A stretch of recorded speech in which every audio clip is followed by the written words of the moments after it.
এলিয়েনের অস্তিত্ব কি সত্যিই আছে? বিজ্ঞান, কোরআন এবং ইসলাম কি বলছে? আসসালামু আলাইকুম ওয়া রাহমাতুল্লাহ। আপনি কি কখনো ভেবেছেন আমরা কি এই মহাবিশ্বে একা? এলিয়েন বা ভিনগ্রহবাসীদের কথা শুনলেই কল্পনার এক রহস্যময় জগতে চলে যায় আমরা। কিন্তু প্রশ্ন হলো, এগুলো কি শুধুই কল্পনা, নাকি এর পেছনে আছে বাস্তব কোনো বৈজ্ঞানিক বা ধর্মীয় ভিত্তি?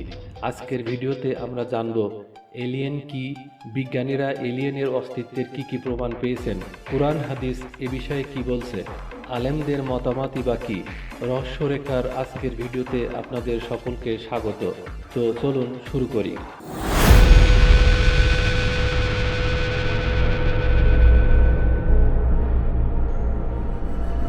এলিয়েন কি? এলিয়েন শব্দটি দিয়ে বোঝানো হয় আমাদের পৃথিবীর বাইরের অন্য কোনো গ্রহ বা গ্যালাক্সির জীব। তারা কেমন, দেখতে কেমন, বুদ্ধিমান নাকি অজ্ঞান প্রাণী, এসব এখনও অজানা। তবে বিজ্ঞানের ভাষায় যে কোনো রকম প্রাণ, সেটা ক্ষুদ্র ব্যাকটেরিয়া হলেও যদি পৃথিবীর বাইরে পাওয়া যায় তাকে এলিয়েন হিসেবে গণ্য করা হয়। বিজ্ঞান কি বলছে? নাসা এবং অন্যান্য মহাকাশ গবেষণা সংস্থা বহু বছর ধরে বিভিন্ন গ্রহে প্রাণের সন্ধান করছে। মঙ্গল গ্রহে পানি থাকার প্রমাণ পাওয়া গেছে। এক্সোপ্ল্যানেটগুলিতে কিছু গ্রহে এমন বায়ুমণ্ডলের অস্তিত্ব পাওয়া গেছে যেখানে প্রাণ টিকে থাকতে পারে। 1977 সালে ওম সিগন্যাল নামে একটি রহস্যজনক রেডিও সিগন্যাল ধরা পড়ে, যা পৃথিবীর বাইরের কোনো উৎস থেকে আসতে পারে বলে ধারণা করা হয়। এছাড়া কিছু উল্কাপিণ্ডে জৈব রাসায়নিক উপাদান পাওয়া গেছে যা প্রাণের অস্তিত্বের ইঙ্গিত দেয়। তবে এখনো পর্যন্ত কোনো ফিজিক্যাল এলিয়েন বা তাদের তৈরি কোনো বস্তু পাওয়া যায়নি। সবই ইঙ্গিত বা সম্ভাবনা। কোরআন ও হাদিস কি বলছে?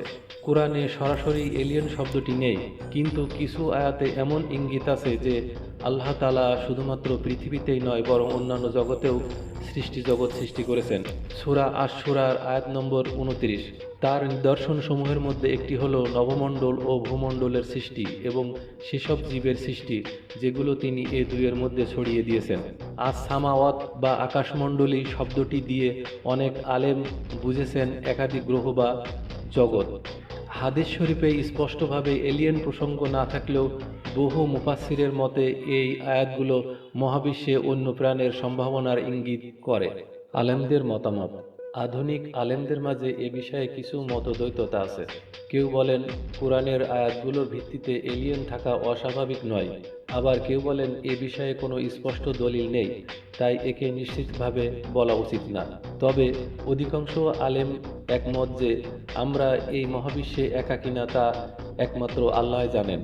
আমরা এখনও নিশ্চিত হতে পারিনি এলিয়েন আছে কি নেই, কিন্তু কোরআনের বিশালতা এবং বিজ্ঞানের অগ্রগতি দুটো ইঙ্গিত দেয় যে পৃথিবীর বাইরেও প্রাণের সম্ভাবনা উড়িয়ে দেওয়া যায় না। এই নিয়ে আপনার কি মত কমেন্টে জানাতে ভুলবেন না। ভিডিওটি ভালো লাগলে লাইক দিন, শেয়ার করুন এবং চ্যানেলটি সাবস্ক্রাইব করুন। পরবর্তী ভিডিওতে দেখা হবে ইনশাল্লাহ। আসসালামু আলাইকুম ওয়া রাহমাতুল্লাহ।